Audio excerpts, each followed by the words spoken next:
Ao fogo assemelha-se a vida. Ambos abrigam germes em abundância, de raro efeito benfazejo.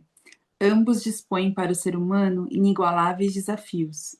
Que a vida só nos traga felicidades, sem o amargor da dor, é uma exigência tão tola quanto a de alguém que desejasse fogo sem querer sacrificar-lhe o combustível. Rudolf Steiner.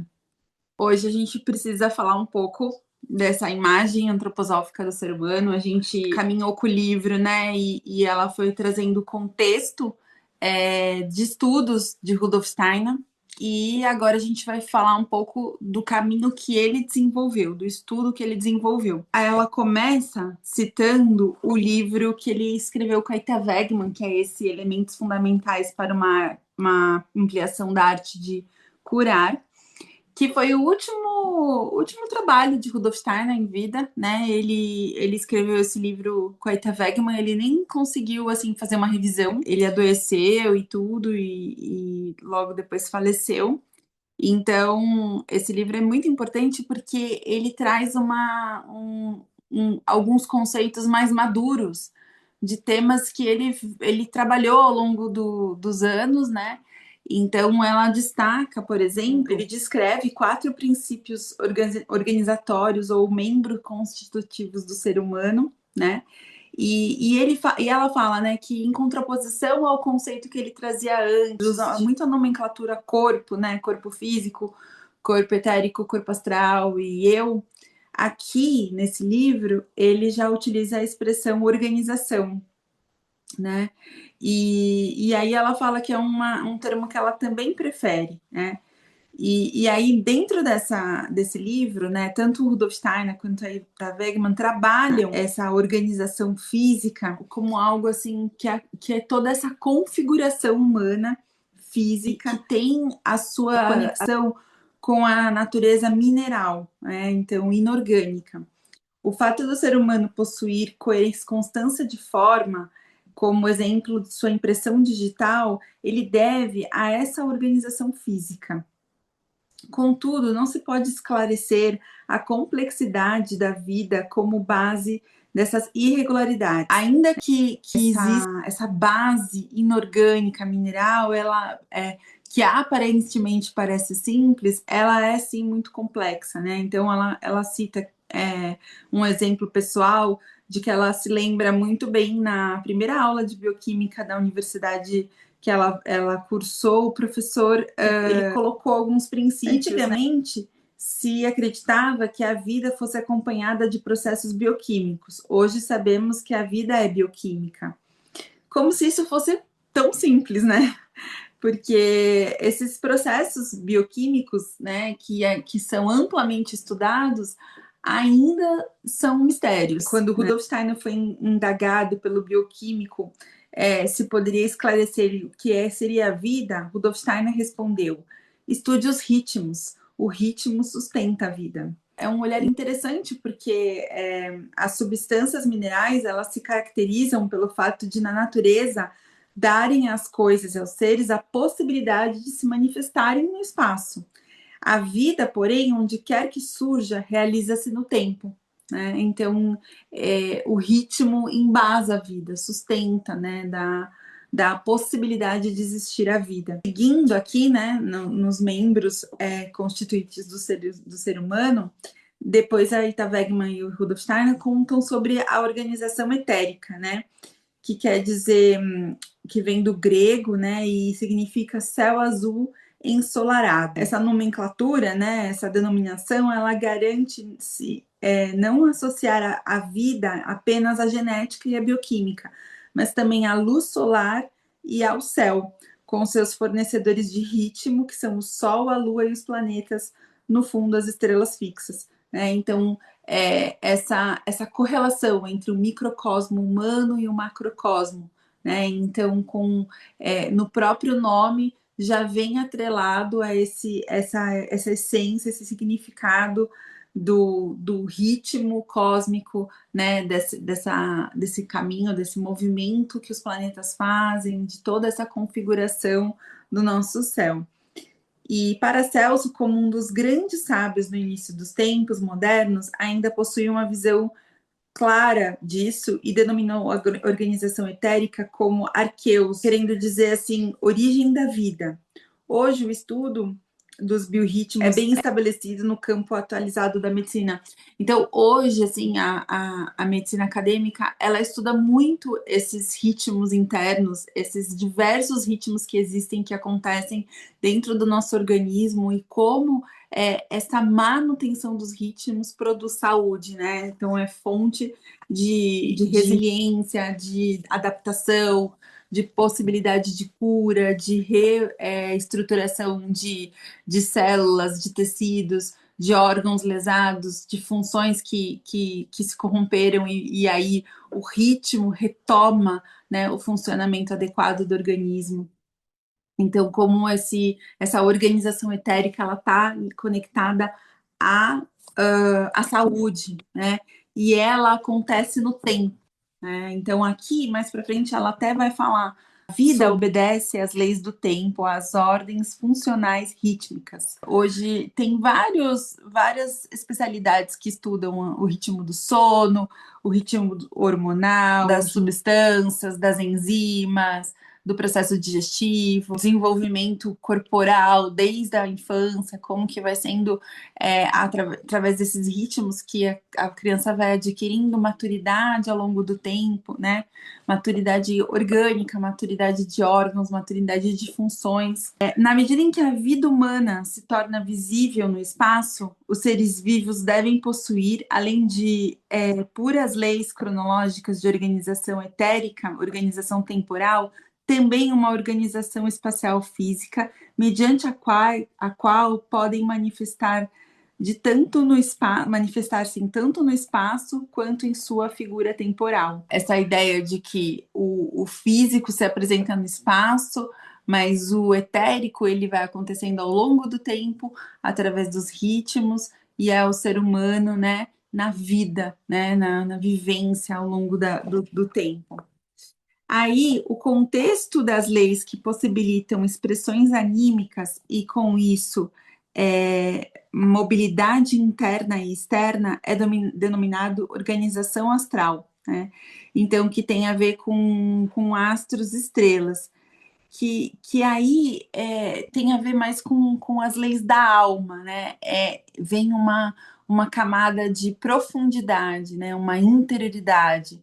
Então, a gente vai ver mais para frente aqui no livro, eu nem quero aprofundar muito, mas o corpo astral ele tem essa característica de invaginação, de abrir um espaço interno e o ar permeia aquilo, né? Então, é um espaço mesmo, só que dentro, interno, com possibilidade de respiração, de oscilação entre impressões e expressões, né? Então a alma ela oscila, né? Entre impressões que ela capta e expressões que ela produz, ela gera, devolve para o ambiente. Ela vai falar um pouquinho, né? Normalmente não se tem bem claro que nós devemos nossa consciência desperta ao fato de ser interrompida pelo sono.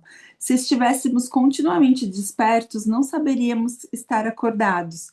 No entanto, as leis do elemento anímico não abrangem apenas a alternância entre consciência diurna e noturna, incluindo-se também os estados oníricos, mas também a vida pré-natal e pós-natal. Então, aqui o que ela traz é que essa organização astral, ela vem também com a polaridade, né? Então, são essas alternâncias entre sono e vigília, e toda alternância entre sono e vigília, a gente passa pelo sonho, né? Então, o sonho é uma via de mão dupla. A gente sonha para ir acordando, e aí a gente desperta e depois a gente vai entrando num sonho para depois dormir profundamente, né? Então o sonho ele é essa ponte entre uma polaridade de vigília e a polaridade de sono, de consciência de sono profundo. E então a alma ela tem essa característica das polaridades, né? Inspiração, expiração, né? Expansão e contração. E aí também as vivências anímicas, simpatia e antipatia. Ela fala dessa visão antiga, né, de que o ser humano é um microcosmo em relação direta com o macrocosmo, e aí ela dá como exemplo um ritmo especial que sintoniza a vida no corpo, né, a organização etérica com a organização anímica, né, que é essa organização astral. E com isto também desempenha um papel central para a saúde psicofísica, que é a respiração, né? Então, Steiner volta sempre a falar sobre o fato de que a média de 18 respirações por minuto, né, que o ser humano faz, ele tem a ver com o ritmo macrocósmico, pois 18 respirações por minuto resultam em 24 horas 20.920. E esse é o número astronomicamente conhecido como o período de precessão, que é denominado número platônico. Ou seja, que ele demora, né, 20.920 anos, que ele demora para voltar ao seu ponto de partida, usando como referência as estrelas fixas, né, o cinturão das 12 constelações. Então, ele dá essa volta nesse número de anos. Portanto, 24 horas para os humanos imitam de maneira microcósmica os grandes ritmos macrocósmicos anuais do universo. Então, quando você vai estudar o corpo humano e as funções fisiológicas, você vai encontrando diversas semelhanças, né? Uma outra que eu vou dar como exemplo aqui, mas tem várias, mas eu achei essa bem bonitinha, que é o fato de que o nosso planeta, o planeta Terra, ele não está num eixo certinho a 90 graus, né? Ele tem uma inclinação. E essa inclinação é cerca de 23 graus. E é essa mesma amplitude de inclinação que o nosso coração tem em relação ao nosso eixo corporal. O nosso coração ele é um pouco inclinadinho também. E é em torno de 23 graus. Posso falar mais uma, por exemplo, nosso pulmão, ele tem como planeta regente Mercúrio, né? E Mercúrio, ele faz um movimento, né, de giro em torno do Sol, né, um movimento de translação de Mercúrio, e ele tem uma característica que, de um lado, ele dá 3 rotações e do outro lado ele dá 2 rotações. E essas rotações, esse número de 3 e 2, ele tem correlação com os lobos pulmonares, né? De um lado são 2 lobos pulmonares, do outro lado são 3 lobos pulmonares. Então tem várias coincidências, entre aspas, mas que são conexões entre esses representantes macrocósmicos com o nosso microcosmo, com a nossa estrutura física, a nossa estrutura fisiológica, né? Os nossos ritmos. Então, tudo isso a gente pode ir estudando conforme. Eu acho que mais para frente ela vai ainda falar mais sobre esse desenvolvimento embriológico e as correlações com o macrocosmo. Mas só para ilustrar alguns exemplos, aqui ela coloca, né? Isso também se torna compreensível porque as medidas de terapia respiratória e os exercícios de meditação associados a elas são tão antigos quanto a humanidade, e porque as habilidades de canto e da fala ligadas a isso podem ser justamente, no caso dos problemas anímicos, usadas também terapeuticamente.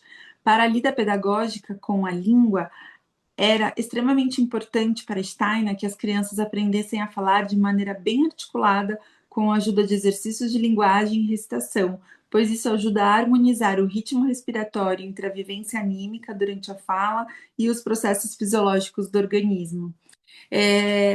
Uma das primeiras palestras que Rudolf Steiner deu, né, no curso para a primeira escola Waldorf lá em Stuttgart, ele fala que o professor ele precisa ensinar o aluno a respirar e a dormir, né? Então, nesse âmbito da respiração, ele não é apenas esse movimento que a gente pensa, né, de inspirar e expirar. Ele tem essa relação com a fala, ele tem a relação com as nossas emoções, ele tem a relação com as nossas relações, né? Quando a gente tá fora, prestando atenção no outro, que está captando o que está acontecendo no nosso entorno, quando a gente está dentro, mergulhado nos nossos pensamentos, nos nossos sentimentos, né? De uma maneira tão viva e tão profunda que a gente é capaz de criar uma outra vida dentro de nós que é totalmente separada da vida. A gente pode imaginar uma vida completamente diferente e completamente desvinculada com o ambiente ao redor. Então, essa respiração entre todos esses elementos, né? Então, o ser humano é um ser que se relaciona e ele respira como base para a vida.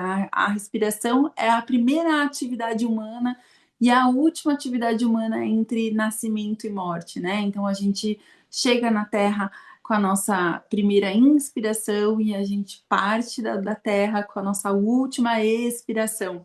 Então, a respiração é essa atividade vital, é o primeiro processo vital dos 7 processos vitais que são as nossas atividades para manutenção da vida, para a gente desenvolver como ser humano, e a gente evoluir com aprendizados humanos. Então, tem essa grande importância a respiração, né? E, e aí depois ela traz sobre a organização do eu, que abrange as leis por meio das quais nós podemos sentir-nos como personalidade única, como individualidade espiritual. Então, a organização física se baseia no sólido estado agregativo da existência material, por cujo meio ela garante uma constância da forma. As leis da organização etérica só podem ser realizadas materialmente através de fluidos circulantes, né? Então, é só ao longo do tempo que a organização etérica consegue se manifestar. As leis da alma, por outro lado, precisam de um estado agregativo do elemento aéreo gasoso para poderem apresentar-se no espaço e no tempo, né? Então, essa atividade da respiração que a gente estava falando, né? De inspirar o ar e todas as impressões sensoriais e os arquétipos cósmicos e a gente capta do ambiente e exalar algo que próprio, algo que eu liberei, que eu metabolizei e eliminei, né? Então a gente está sempre respirando um ar que alguém exalou, né? E a gente inspira e exala um ar que alguém vai inspirar.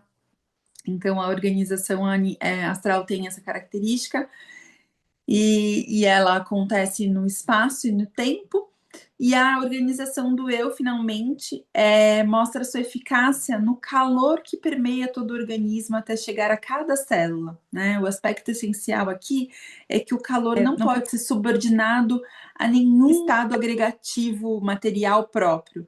E, no entanto, devido às leis da termodinâmica, exerce a maior influência sobre as formas de manifestações de matéria. Na verdade, a forma em que ele aparece depende do respectivo estado calórico da matéria, né? Então, aqui o calor é esse elemento que permeia tudo, né? E que ele pode ir transformando a matéria conforme ele vai permeando, estando ali presente ou não, né? Então, essa presença do calor, ela representa muito a presença da nossa individualidade. O calor é um veículo do nosso eu, na nossa corporalidade, na nossa existência terrena, né? Então, a gente fala muito, né, dessa questão do amadurecimento, né, da maturidade, e o amadurecer, ele precisa do calor, né? Então, o calor é uma possibilidade da gente maturar as nossas estruturas físicas, fisiológicas, nossa vida anímica. Então, é porque aí a gente tem o processo de encarnação, né? Com o calor, a gente possibilita, né? O calor, ele fica como veículo para a chegada do eu, e aí a nossa individualidade se apropria da nossa organização física, da nossa organização etérica e da nossa organização anímica. Então, por isso que a gente fala tanto dessa preservação do calor, né? Desse cuidado com o calor, desse acolhimento, dessa presença, né, tão importante, né, desse ninho que a gente constrói ali no primeiro setênio, para que o corpo físico da criança possa se desenvolver e amadurecer, se tornar-se pronto, preparado para ser usado, né, no período que vai suceder, chega aí o aprendizado escolar. Então a criança ela vive nesse ambiente de calor, de amor, de presença, de cuidados, né, de toque, de zelo, de antecipação, né, de cuidados com os estímulos, de cuidados com a alimentação, né? Quanto menor uma criança, mais cuidados ela precisa, né? Mais a vida dela está vulnerável e à mercê de todas essas influências externas. Então, como isso vai acontecendo ao longo do tempo. E aí, a gente começa a ter esse calor interno chegando, né? Não é tão mais dependente do calor do adulto, do calor externo, né? Existe essa respiração. A criança inspira esse vínculo, esse elemento calórico do ambiente, mas ela também passa a ser capaz de produzir calor, de acessar calor a partir de dentro, né?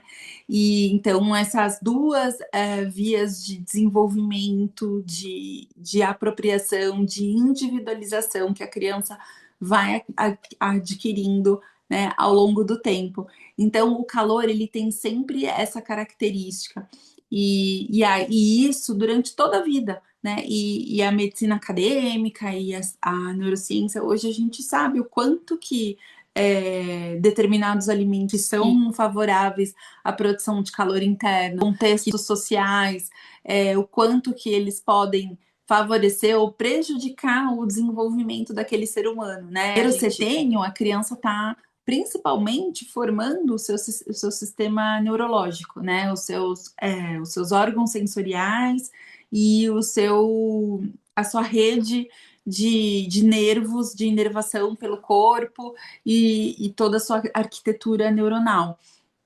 E aí a gente sabe que o calor, ele viabiliza uma formação mais adequada e potente das bainhas de mielina, que revestem essas estruturas que vão formar conexões neuronais e essas bainhas de mielina, elas funcionam como um encapamento dos fios de uma rede elétrica, né? Então, isso evita curtos-circuitos, isso evita queima de áreas cerebrais. Então, as bainhas de mielina, elas potencializam as funções cerebrais, né? Então, todas as funções cerebrais do pensar, do domar os impulsos volitivos, da captação das impressões sensoriais, do processamento sensorial, da integração sensorial, são temas que são tão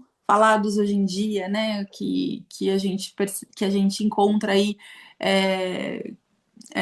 crianças e adultos com questões de processamento sensorial, de integração sensorial, desequilíbrio. A gente sabe que faz esse caminho, desde lá do primeiro setênio, desde desse eixo tão importante do primeiro setênio, que é o vínculo, que é a presença humana, né? E isso traz calor, isso cuida.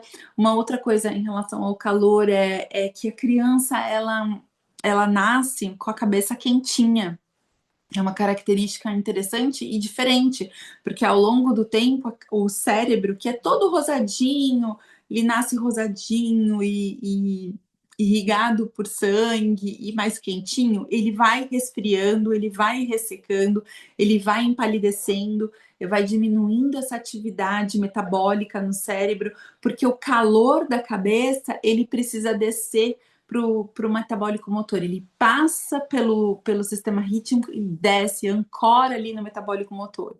E aí precisa existir esse gradiente de temperatura, né, do cérebro mais frio, aqui no sistema rítmico uma temperatura mais morna, e no metabólico motor, né, algo mais aquecido, mais quente mesmo, com presença de calor, né, para o metabolismo estar bem ativo, bem funcionante, né? As enzimas trabalharem em sua potência.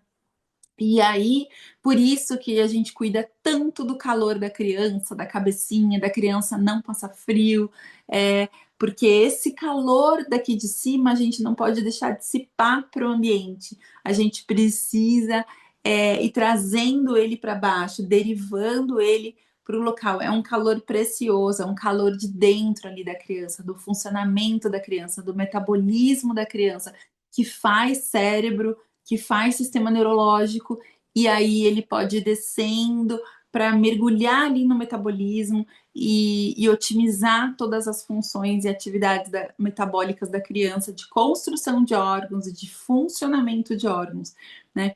Então, muito cuidado, tem que ter muito cuidado com, inclusive, com a vestimenta da criança, né?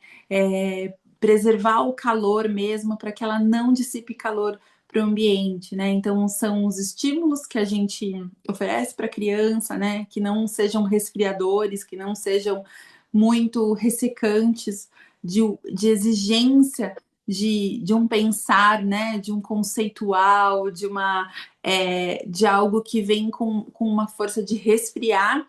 Então, tomar cuidado com isso e cuidar para que esse calor interno ele vá para o lugar dele e não dissipe para o ambiente, né? Então, também cuidar das vestimentas, da alimentação, por isso os chazinhos quentinhos, né? Por isso manter essa região do abdômen, dos membros mais protegida, não deixar a criança resfriar. Criança pequena a gente protege até a cabeça, né? Sempre com o gorrinho, sempre com a touquinha.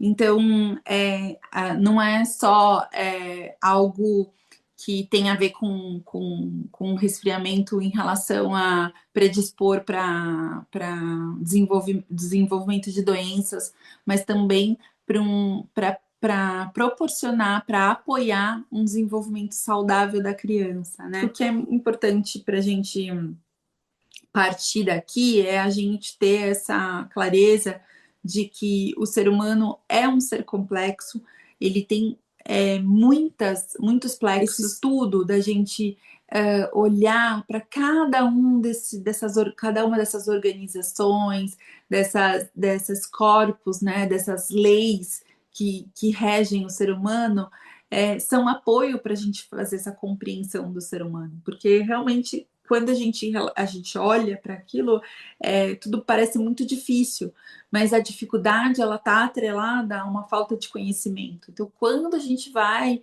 aprofundando o conhecimento em relação a esse ser humano, a esse desenvolvimento humano que rege a maioria dos seres humanos, isso vai compondo um arcabouço, uma estrutura para a gente ir compreendendo cada vez mais os seres humanos, né? E os processos e os ritmos e o desenvolvimento ao longo do tempo, né? Compreendendo que a cada fase da vida, cada etapa da vida tem um processo acontecendo, né?